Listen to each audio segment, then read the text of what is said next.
Welcome to SciSage, where everything is simple. You ever get that feeling where your energy is just gone? Like no matter how much you sleep, you're just constantly running on empty? Well, you're not alone. In this explainer, we're going to dig into the real science behind why so many of us feel tired all the time. It's become so common, it's basically a modern epidemic. Come on, admit it. It's the secret search we've all typed into our phones late at night. And what do we get? The same old advice. Get more sleep. Stop looking at your phone before bed. And yeah, sure, that stuff helps, but it doesn't really tell the whole story, does it? It doesn't explain that deep, bone-tired exhaustion that an extra hour in bed just can't seem to touch. So what if the real problem isn't the sleep you're not getting at night? What if the real culprit is what's happening during the day, right now, inside your brain? The answers are kind of hiding in plain sight, scattered across the thousands of tiny moments that make up our crazy modern lives. Okay, let's really get into this. To get to the bottom of our modern fatigue, we have to understand this huge conflict that's going on. And it's this. Our brains evolved for a world that just doesn't exist anymore. Scientists have a name for this. They call it an evolutionary mismatch. I mean, just look at this timeline. It's a dramatic shift, right? For hundreds of thousands of years, our brains were fine-tuned for one thing, survival in a pretty simple environment. Then, for a very brief time, we did repetitive, industrial work.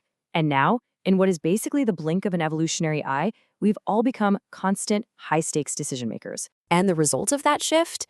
A totally staggering difference in what we ask our brains to do. Think about it. A caveman's prefrontal cortex, that's the decision-making hub, it had a pretty chill day. A few big choices, sure, like, is that a berry I can eat or a tiger that can eat me? But our prefrontal cortex, it's running a mental marathon from the second our alarm goes off. 35,000. Just let that number sink in for a second.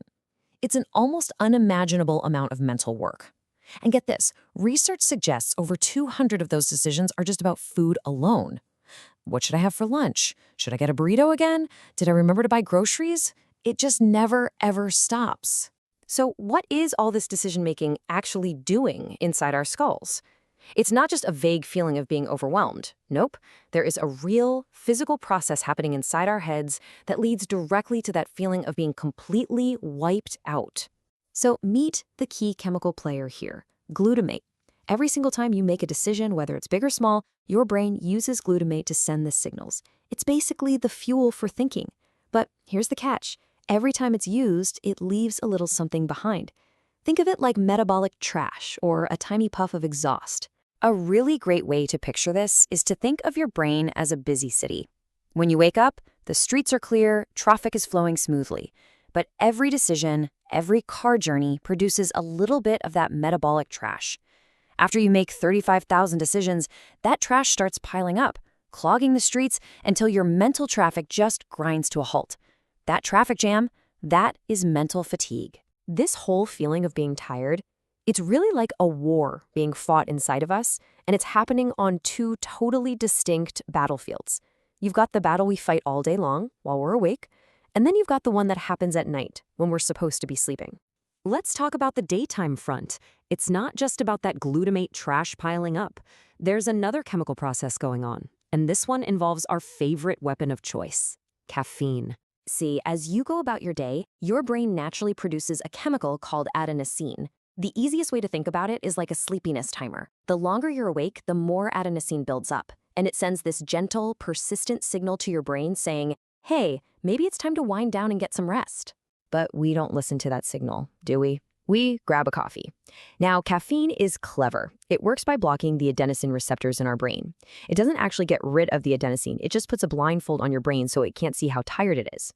The problem is, when that caffeine wears off, the blindfold comes off, and all that adenosine that's been building up comes flooding in all at once.